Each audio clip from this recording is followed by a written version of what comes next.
कबीर देव जी, कबीर साहब जी, अल्लाहु अकबर, अल्लाह कबीर, कबीर देव, ये हमारे पिता हैं, परम पिता हैं। ये हमारे परम पिता हैं, ये हमारे परमात्मा हैं।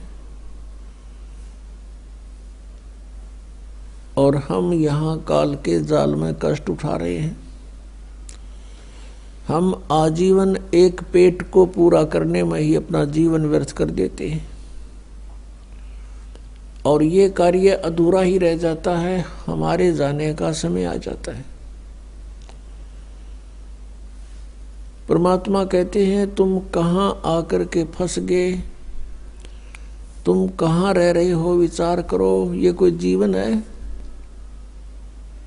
लेकिन परमात्मा को ये भी मालूम है कि इनके बस की बात नहीं। काल भगवान ने आपको विवश कर रखा है।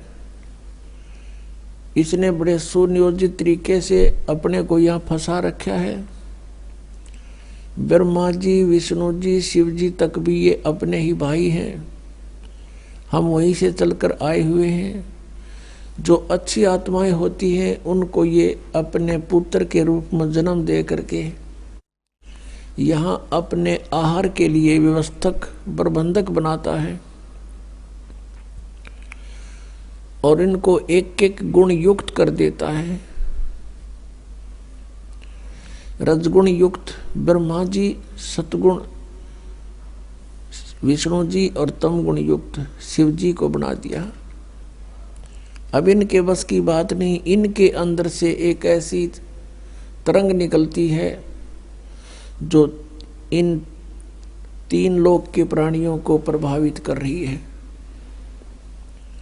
भले ये भगवान अपनी राजधानियों में रहते हैं, शिव जी शिवलोक में, विष्णु जी विष्णुलोक में, ब्रह्मा जी ब्रह्मालोक में, लेकिन इनसे निकल रही वो तरंगें हमें यहाँ प्रभावित कर रही है।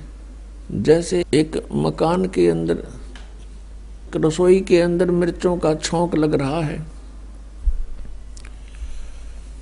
वो साकार वस्तु मिर्च यानी छौंक लग रहा है रसोई में, और तीसरे दूसरे अन्य कक्षों में बैठे हुए व्यक्तियों को भी छींकें आ रही हैं। इस प्रकार उन छींकों को रोकना भी जीव के बस का नहीं। ठीक इसी प्रकार इन तीनों भगवानों के शरीर से ऐसी तरंग निकल रही है जैसे मिर्च से निकल रही है, और वो हमें प्रभावित कर रही है, जिसके आधार से हम रजोगुण प्रभावित हो जाते हैं, संतान उत्पत्ति करते हैं। इतना प्रबल प्रेशर इस काल ने जीव के ऊपर डाल रखा है। फिर सांसारिक सुख, कार, कोठी, बंगले बनाना, ये भी उसी रजोगुण के प्रभाव से हम यहाँ लगे रहते हैं, इसी व्यवस्था में। दूसरा सतोगुण का, जो विष्णु जी के अंदर से जो सतोगुण की तरंग निकल रही है, उनसे हम एक दूसरे में मोह हमारा ऑटोमेटिकली हो जाता है, न चाहते हुए भी, और इतना प्रबल हो जाता है कि हमारे बस की बात नहीं है। हम संतान या संपत्ति से मोह हटा लें। इसको सतिथि बोलते हैं। ये शुद्ध हिंदी का सतिथि, यानी ये पड़े रहे यहाँ, इनका जी लग गया रहे। और तीसरे का आपने पता ही है, भगवान शिव जी तो कल्याण करते हैं। शंकर जी के अंदर से निकल रही तरंग ये हमें क्रोधित करती है। ना जाने छोटी सी बात पर तू मैं और भयंकर युद्ध का रूप धारण कर लेती है। न जाने कितने प्राणी मर जाते हैं। तो परमात्मा को मालूम है कि ये विवश कर रखे हैं। इतना समय नहीं छोड़ रखा है इस काल ने कि कभी ये सोच ले भगवान के बारे में। यदि कहीं जाते भी हैं किसी स्थान पर, तो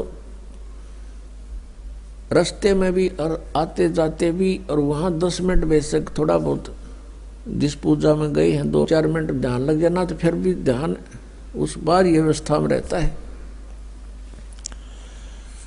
तो काल ने ये व्यवस्था सुयोजित तरीके से कर रखी है कि मनुष्य जीवन पाकर ये प्राणी परमात्मा ना बचले, और बजाय कोशिश करे तो गलत बजाय शास्त्र विधि त्याग का मनमानी पूजाएं करे ताकि ये मेरे जाल में पड़ा रहे।